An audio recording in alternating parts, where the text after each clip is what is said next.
La France pendant la Seconde Guerre mondiale. En mai-juin 1940, l'offensive allemande provoque la déroute de l'armée française. Plus d'1 million de soldats sont faits prisonniers par l'ennemi. Au sein de la population, c'est l'exode. Des millions de Français se jettent sur les routes pour fuir l'avancée des troupes allemandes.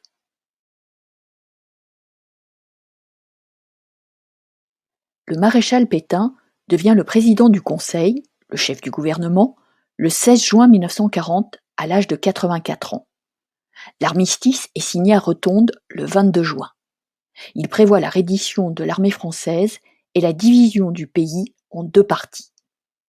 La moitié nord de la France, amputée de l'Alsace-Moselle, annexée par le Reich, est occupée par l'armée allemande. La France doit payer des frais d'occupation exorbitants. Pétain et son gouvernement s'installent en zone libre à Vichy. Le 10 juillet 1940, dans un climat de désarroi, il obtient les pleins pouvoirs du Parlement pour modifier la Constitution. C'est la fin de la Troisième République et la naissance d'un nouveau régime, l'État français, plus communément appelé régime de Vichy. C'est un régime autoritaire, rejetant les valeurs républicaines et la démocratie, et reposant sur un programme de reconstruction morale de la France vaincue, la Révolution nationale. Dès octobre 1940, Pétain se lance dans la collaboration d'État avec l'Allemagne nazie. La collaboration est une politique de coopération volontaire en matière politique, économique et policière. L'État français participe à la politique antisémite nazie et au génocide des Juifs. En novembre 1942, l'Allemagne envahit la zone libre.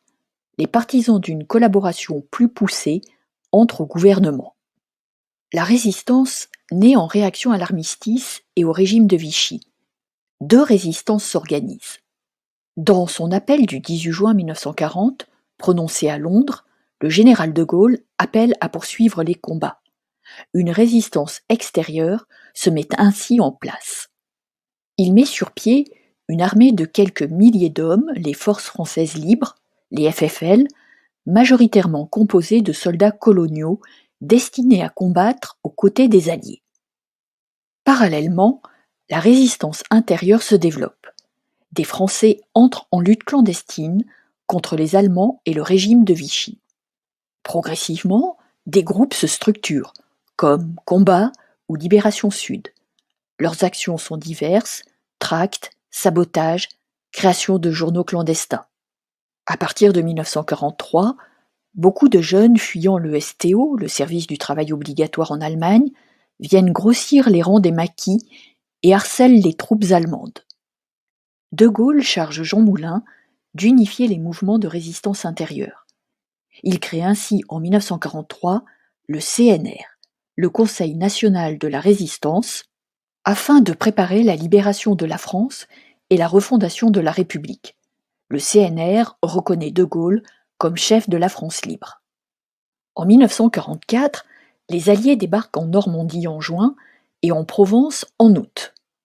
Les résistants de l'intérieur, regroupés dans les FFI, Forces françaises de l'intérieur, harcèlent l'ennemi allemand. De Gaulle prend la tête du GPRF, le gouvernement provisoire de la République française, en juin 1944. Revenu en France, il descend triomphalement les Champs-Élysées à Paris le 25 août.